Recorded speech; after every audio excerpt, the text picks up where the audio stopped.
was the last time you tried something new? Some new clothes, new food, new tech?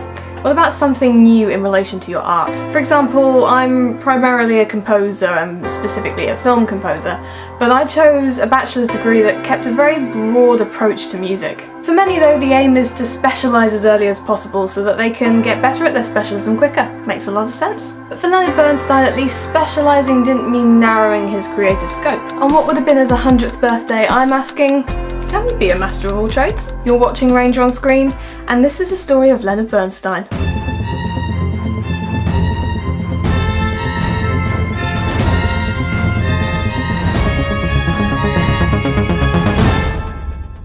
Leonard was actually born Louis Bernstein on the 25th of August 1918 in Lawrence, Massachusetts, to Ukrainian Jewish parents. It was on the insistence of his grandmother that he be called that, even though his parents preferred Leonard. So after her death when he was 15, he changed his name to what we know it now. But his friends always called him Lenny. Growing up, he attended various grammar schools, and after witnessing an absolutely captivating piano performance, he decided he wanted to play. His closeness with his younger sister Shirley often resulted in him accompanying her for various operas and symphonies, and once he finished school in 1935, he majored in music at Harvard. It's clear that even then his famous fusing of different musical elements was beginning to take form, with his final year dissertation entitled The Absorption of Race Elements into American Music.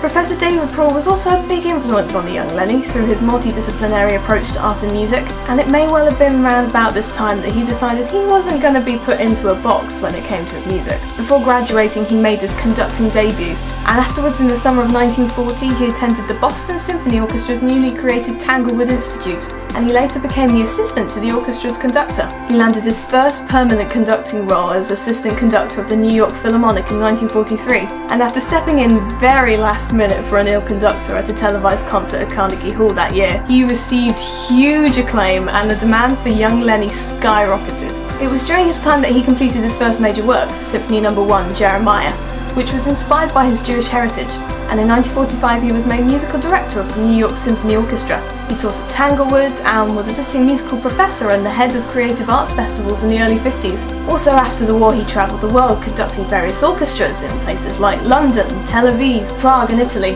And in 1951 he married Chilean actress and fellow pianist Felicia Montalegre. Around this time he was composing a great number of works, some of his most famous of which being Trouble in Tahiti, The Quiet Place, Chichester Psalms, On the Waterfront, Candide, and of course West Side Story, which he wrote in 1957. The following year he took up the position of musical director of the New York Philharmonic, and he began doing long-running televised lecture series. That, combined with the numerous books he wrote during his time, only goes to show how passionate he was about education as well as artistic creation. But he was also an ardent activist and supporter of civil rights, being an ally of Amnesty International from its birth, making a tour for world peace in 1985, and holding concerts both sides of the Berlin Wall whilst it was being torn down. He also raised money for the defence of a number of Black Panthers. This and other similar activities caused him to be blacklisted by the US during the era of McCarthyism. It wasn't until he signed a document stating that he wasn't a communist was he actually taken off the blacklist and was allowed to resume his televised lectures.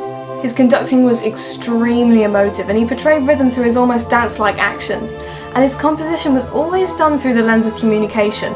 He believed that all his work could in some sense be seen as theatre pieces. He was working right up until the end of his life, only retiring from conducting 5 days before his death in 1990. It may well be then that he is something of a master of all trades, or as close to one as we can find in the musical world, but he was certainly not without critics. Some of his harshest criticised what they thought were the cliched, embarrassing, or even offensive underlying messages of some of his work, like the Mass and his Kiddush Symphony, and he's also come under some criticism for potentially borrowing melodies from his friend Blitzstein, which is actually an issue I talk about in another video which you can watch by clicking on the info card at the top there. Is it possible then that Leonard Bernstein stretched himself too thin to ever be a master of all trades? He certainly didn't devote himself to one or two specialisms during his lifetime, like nearly all of the names that go down in musical history.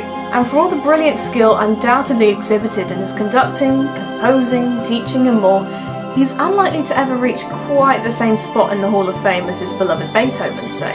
And yes, that may well have quite a lot to do with his broad approach to music. Perhaps no one can ever really be a master of all trades then. But if we put aside goals of being the next Mozart or Pavarotti, then why shouldn't we just do whatever we want to do, try whatever we want to try? It may not lead to being a great virtuoso or prodigy, but if it means we don't stop learning, grow in various different ways, and discover more about art and its place in the world, then that can be just as fulfilling and maybe even lucrative.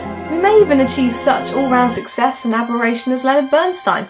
So have you ever been put off trying something new in your area of art because you're worried about stretching yourself too thin? If so, it would be wonderful to hear from you. And if you enjoyed this video, don't forget to click like and share it with anyone you know who may be interested in watching it. And if you're new here, it would be great to have you subscribe so you can join us in our mission of highlighting the importance of music and film to the world.